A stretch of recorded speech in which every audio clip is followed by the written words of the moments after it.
Have you ever wondered why some men labor from sunrise to sunset, yet remain poor, while others, with fewer hours, rise to kingship of wealth? The answer is simple: the rich do not serve time, they command it. And in this lesson, I will reveal to you how the wealthy twist time into their greatest weapon, so you too may escape the slavery of the hourglass. Power, fortune, and influence. These are not born from hard labor alone, but from the cunning manipulation of time itself.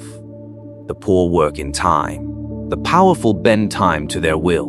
And those who fail to understand this eternal law will forever remain servants to the clocks of others. The greatest illusion of the common man is that his wage is freedom. He believes that in selling his hours for coins, he is buying stability, honor, and perhaps one day a modest comfort. Yet this is the most dangerous deception of all. For every coin earned through the sweat of his brow, another hour of his life dies forever. And unlike gold, unlike land, unlike even reputation, time can never be reclaimed.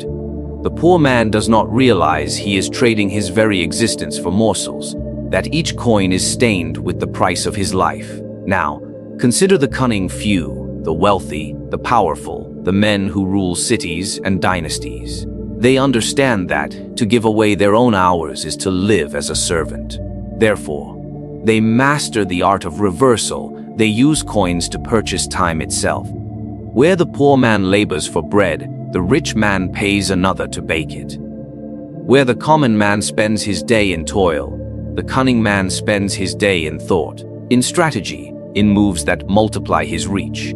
This is the untold law. The poor spend their time to gain money. The rich spend their money to gain time. Reflect for a moment on the merchant of Florence who owns ships across the seas.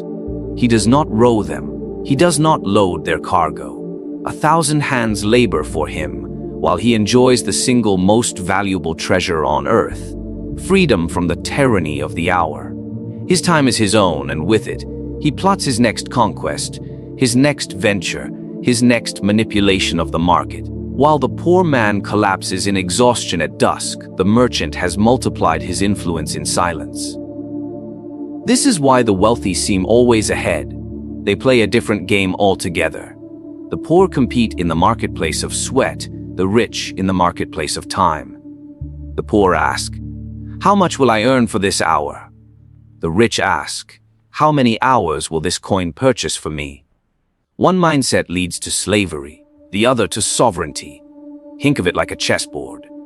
The peasant is a pawn, moving one square at a time, paying for every step with his own breath. The wealthy man plays as the king. He does not move often, but every piece on the board is an extension of his will.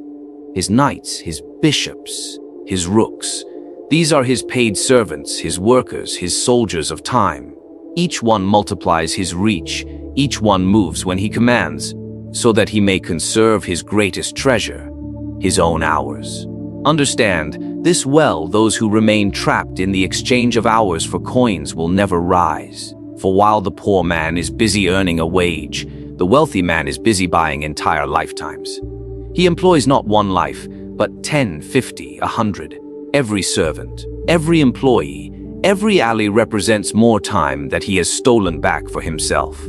It is through this cunning arrangement that one man may live as if he had many lives, while another, who works harder, dies having lived only one. The masses call this exploitation, and perhaps it is. But exploitation is simply another word for mastery. He who commands others' hours commands the world. This is why the wealthy grow wealthier, while the laboring class grows more exhausted. Time, like a weapon, is sharpened in the hands of the cunning, but blunts itself against the hands of the desperate. So I tell you, watch carefully. When a poor man receives a raise, he celebrates, for he believes he has more money. But in truth, he has simply traded more of his time, chained himself further into the contract of servitude. When a wealthy man spends money to delegate, to hire, to buy the freedom of his own schedule, he expands his reach into eternity. The poor man becomes poorer in hours, even if richer in coins. The rich man becomes richer in time, and thus richer in everything. The common man moves through life as if chained to a single path, walking slowly, one weary step after another. He spends 10 years waiting for progress that could have been achieved in one. Why? Because he believes time is fixed, that it must unfold evenly, like the slow drip of sand through the hourglass. He does not know that time, like gold, like power, can be manipulated, bent, and compressed. The wealthy understand this secret, and it is this knowledge that elevates them beyond the reach of ordinary men. Consider how most people treat the years of their lives. They wait for promotion after promotion, for wage after wage, believing that life must reward them slowly, over decades. They waste their youth preparing for a retirement that may never come. The wealthy, however, do not wait. They accelerate. They gather knowledge not in decades, but in months. They leverage the labor of others to achieve in a year what would take another man his entire lifetime. Where the poor man lives in a straight line, the rich live in compounding circles, spiraling upwards with speed that astonishes the world. Picture two men. One toils 10 years to save enough gold for a modest shop. He scrimps, he sacrifices, he dreams. Another, more cunning, gathers investors, persuades allies, and in 1 year owns not one shop but 10. The first man calls this unfair, calls it luck, but he does not see the truth. The second man compressed a decade of progress into a single stroke of strategy. He bent time into submission, and while his rival ages into despair, he multiplies his wealth and moves on to new conquests. This is the law of compounding, a law that the poor ignore, yet the wealthy worship. The common man measures his day in hours, his year in wages, his life in a slow trickle of savings. But the cunning man seeks leverage. He multiplies his effort by attaching it to systems, capital, and knowledge. He learns that if one man's labor creates 1 unit of wealth, then 100 men's labor creates 100. He buys not just labor but speed. He buys acceleration. He buys the collapse of decades into years. Understand this: knowledge itself obeys the same law. The average man learns slowly, only through experience, stumbling blindly through mistakes. The wealthy man, however, does not rely on experience alone. He buys knowledge, he surrounds himself with mentors, books, counsel, and the wisdom of those who have already walked the path. What takes one man 20 years to learn through failure, the wealthy man learns in a month by studying the ruins of another. He does not live one life, but many, stacked upon each other through the wisdom of history. This is why the masses cannot comprehend how a young prince, a merchant, or an ambitious nobleman can rise in so short a time. They whisper of luck, of corruption, of dark bargains. But the truth is more simple, more brutal. While they have walked the slow path of decades, their rival has devoured decades in a single bite. He has lived 10 lifetimes while they have struggled through one. And so the poor continue to wait for their chance, believing patience itself will reward them. They wait for permission, for recognition, for the right season. But time does not grant rewards to those who wait. It devours them. The wealthy man does not wait for time to unfold. He bends it, he crushes it, he manipulates it until years collapse into days. And with those stolen years, he builds empires that the slow, moving masses cannot even begin to comprehend. The masses live under a cruel delusion that effort alone brings reward. They rise early, they labor late, they exhaust their bodies and their minds, yet they remain poor, unnoticed, and weak. Why? Because they mistake movement for progress. They mistake sweat for victory.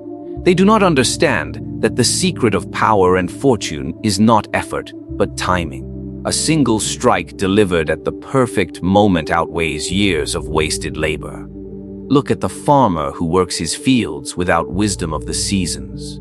He may till the soil until his hands bleed, scatter seeds with devotion, and water them faithfully. Yet if he plants in winter, nothing will grow. His effort is not the problem. It is his timing. And so it is with life, with wealth, with power. The poor waste years working hard in barren soil, while the cunning wait for spring. When the moment comes, they act with precision, and what others fail to grow in decades, they harvest in abundance within a single season. Consider the marketplace.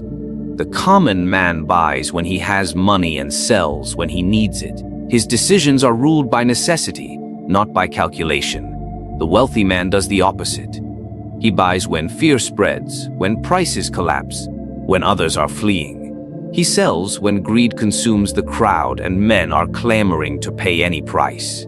He does not exhaust himself with endless buying and selling. He waits, he watches, and then he strikes once with perfect timing, reaping in a day what another might labor years to earn. The poor think opportunity arrives every day. Like the rising sun, they are blind to the truth that real opportunity is rare, fleeting, and cruelly hidden. The wealthy know this, and so they cultivate patience like a weapon. They do not scatter their efforts in all directions.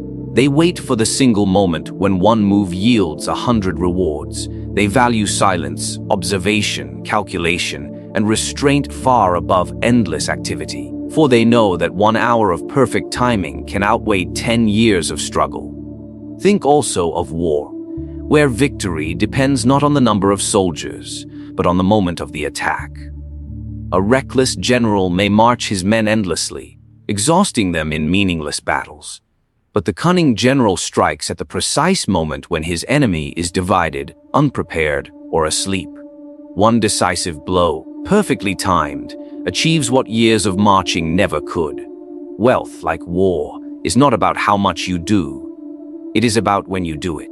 The wealthy move in rhythm with cycles that the masses cannot see. They watch the rise and fall of markets, the patterns of power, the shifting tides of influence. The poor see only the present moment, trapped by urgency and desperation. But the wealthy see time as a map, each season marked with dangers and opportunities. They are hunters in the forest of time, waiting patiently until their prey is close enough to strike. This is why you often see the hardest workers stuck in mediocrity. They have mastered effort, but not timing. They exhaust themselves in fruitless tasks, chasing opportunities that are already gone, arriving too late to feast, too early to harvest. Meanwhile, the wealthy sit quietly, conserving their strength, and when the world shifts in their favor, they pounce with deadly precision. To the ignorant, it seems like luck. To the wise, it is the mastery of timing. And so the lesson is clear: effort without timing is like speaking words when no one is listening, like firing arrows into an empty sky. Timing transforms ordinary actions into extraordinary results. It is the force that allows the wealthy to multiply their efforts, to do less yet gain more, to achieve in a moment what others cannot in a lifetime. The world is not ruled only by wealth or strength, but by perception. Men are enslaved not just by their chains, but by what they believe their chains to be. The wealthy understand this truth with a cunning that escapes the eyes of the masses. They do not simply master time, they create the illusion of mastering it. They appear calm when others panic, leisurely when others rush, eternal when others are devoured by the clock. This illusion itself is a weapon, one that bends respect, fear, and loyalty toward them. Observe carefully how the rich carry themselves. A man of means does not run, he walks slowly, as though time itself waits upon him. When others beg for an audience, he delays, making his presence scarce.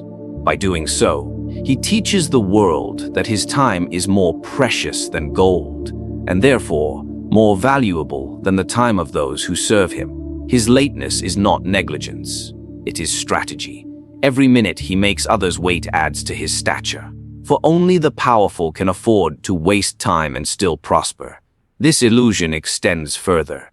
The wealthy appear unhurried, yet behind the curtain they move with ruthless speed.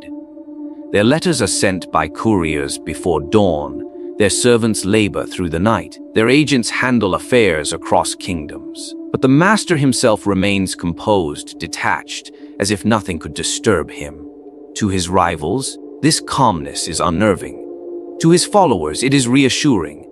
To his enemies, it is terrifying. The illusion is clear while others drown in chaos. The The rich seem to possess an endless reserve of time. The poor, by contrast, betray themselves through urgency. They rush, they chase, they plead, showing the world that their time is cheap, that they themselves are at the mercy of every passing hour.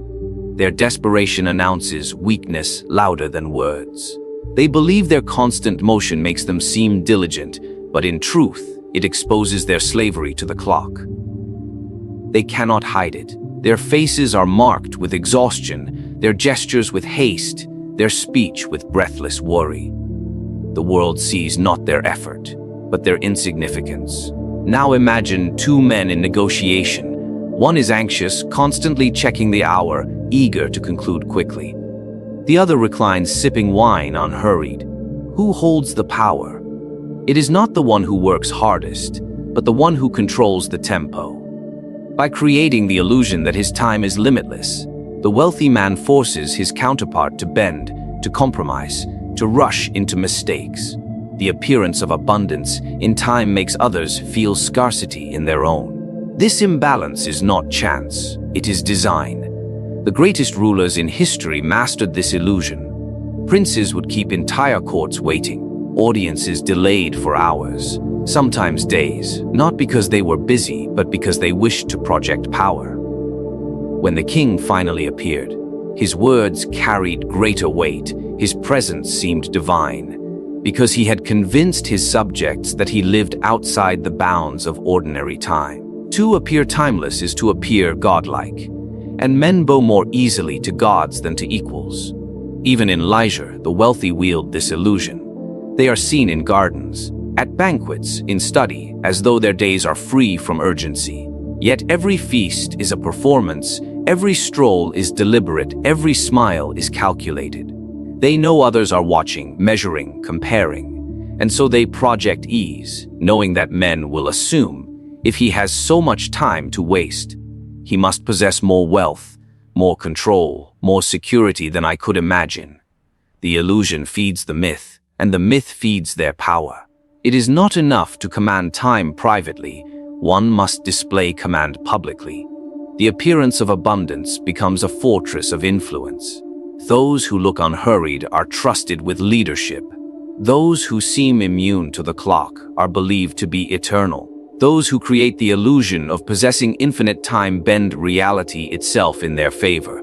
Most men live for the next day, the next wage, the next fleeting comfort. Their vision extends no further than the week ahead, and so their lives pass in small increments, vanishing as quickly as they are earned. The wealthy, however, operate on a different plane altogether. They do not seek merely to preserve their own hours. They seek to create time that outlives them. This is what I call eternal time. The ability to plant seeds that grow long after the planter has turned to dust. The poor consume their hours. The rich invest them into legacies. Imagine a mason who spends his days building walls, brick after brick, earning coins to feed his children. His labor is noble, yet the moment he dies, his work ceases with him. His children must begin again from nothing, trapped in the same cycle. Now compare this to the wealthy man who builds not just walls but entire estates. He creates businesses, lands, and systems that generate wealth without his direct hand. Even after his death, his descendants eat from his foresight. His hours stretch beyond his lifetime, for he has transformed his time into an inheritance. The poor man thinks only of today's hunger, today's struggle, today's wage. The rich man thinks of decades, of generations, of centuries. This is why the palaces of princes stand long after the princes themselves have been buried. The stones speak louder than their bones, because the wealthy do not labor merely for survival. They labor for permanence. To them, every action must echo through time. Consider how wealth itself multiplies when invested in permanence. A laborer spends his wage on bread, and by the next day it is gone. A merchant invests his profits into ships, and for years to come those ships return with goods and gold. A ruler invests in institutions, laws, armies, alliances that guard his dynasty for generations. In each case, the principle is the same: eternal time. To spend on what dies with you is waste. To build what endures is power. This is why the wealthy often appear patient in ways the poor cannot fathom. The poor desire instant reward, a coin in the hand today rather than 10 coins tomorrow. But the rich, cunning in their foresight, sacrifice the present to gain control of the future. They plant orchards knowing they may never eat the first fruits, but their grandchildren will. They invest in systems, estates, knowledge, and power structures that will pay out endlessly, even when they are gone. Their wealth lives as if it were immortal. Even their names are carved into eternity. Think of the rulers who funded cathedrals, monuments, and libraries. Their bodies have rotted, their voices silenced. Yet their names remain, carried by stone, by books, by history. This is eternal time to bend the clock so that your influence stretches across centuries. The poor man dies when he is buried. The wealthy man dies only when his legacy is forgotten. And if he has been cunning enough, that day may never come. Eternal time is not only about structures and money. It is also about ideas. The wealthy know that by shaping thought, by writing, by influencing culture, they extend their lives into the minds of men. A single book, a philosophy, a strategy, these things can outlive kingdoms. When an idea becomes eternal, it multiplies the power of its author beyond the grave. Thus, the true wealthy man does not merely build wealth in coins, but in memory, in influence, in permanence. The poor mock this pursuit, calling it greed, calling it vanity. But in truth, it is the highest form of mastery. For what greater conquest can there be than to outlive time itself? To know that your works, your wealth, your very name shall endure when others are long forgotten. This is what separates those who vanish from history and those who rule it. There is one truth that the masses never grasp: time bends not only to gold, not only to power, but to attention. For what is time, if not the measure of what men are willing to give you? The poor man spends his hours chasing others, begging for recognition, pleading to be heard. His life is consumed by waiting for answers, waiting for opportunities, waiting for those above him to notice. The rich, by contrast, command attention. They position themselves so that others wait for them, adjust to them, revolve around them as planets around the sun. By mastering attention, they master time. Think of the difference between a servant and a prince. The servant must be available at every call, always rushing, always interrupting his own affairs to answer the demands of others. His time is not his own. It belongs to whomever summons him. But the prince is different. His subjects wait days, weeks, sometimes months for an audience. They sacrifice their own time simply for a chance to be near him. The prince multiplies his hours not by working harder, but by ensuring that others carry the burden of waiting. His time expands because the time of others contracts around him. This principle governs all of society, from courts to marketplaces. The poor believe respect is earned through obedience and availability.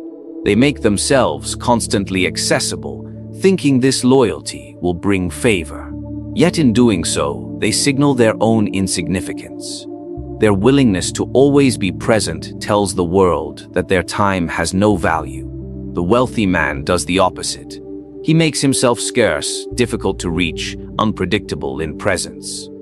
His absence forces others to crave his attention, and when it is finally granted, it feels priceless. By controlling access to himself, he raises the value of every moment he gives. Consider how great men of history have wielded this law. Rulers delayed responses to envoys, keeping entire nations in suspense. Merchants allowed buyers to wait anxiously for their decision, making their goods seem rarer, their power greater. Even philosophers used this law, withdrawing from society to make their words seem all the more valuable when spoken. Attention itself became currency, and those who commanded it bent the time of others into their own service. It is not only about scarcity, but about presence. When the wealthy appear, they appear with weight. Their entrance halts conversations, their words silence the room. They do not rush, for rushing belongs to the desperate. They move with deliberate pace, signaling that they control the rhythm of events. In this way, they train others to match their tempo, to adjust their schedules, to mold their lives around the wealthy's presence. By drawing attention, they dictate the very flow of time for everyone around them. The poor waste endless hours trying to prove themselves, hoping to be acknowledged. The rich spend none. They have constructed an aura so powerful that others offer their attention freely, even desperately. This exchange is invisible, yet it is the most valuable trade of all. When you hold attention, you make others' time yours. You do not chase meetings, meetings chase you. You do not beg for recognition, recognition becomes inevitable. In this way, a single hour of the wealthy man is multiplied by the hours of all who orbit around him. This law explains why kings, rulers, and magnates seem to live with more time than others. It is not that their days are longer. It is that the days of others are poured into them. Their power is not only in their wealth or their armies, but in the attention they command. When men turn their eyes toward you, they also turn their hours. Their time becomes your time, their urgency becomes your advantage. And so you see, wealth is not measured in coins alone, nor in titles, nor in possessions, but in the mastery of time. The poor are enslaved to hours, chained to labor, deceived into believing that effort itself is reward. The rich bend time as a craftsman bends metal. They purchase it, they compress it, they strike with it, they disguise it, they immortalize it, and they command it through the attention of others. This is the untold law that separates the rulers from the ruled, the masters from the servants, the remembered from the forgotten. If you remain a slave to time, you will remain a slave to men. But if you learn to wield time as the wealthy do, you will hold in your hand the greatest weapon of all, the power to shape destiny itself.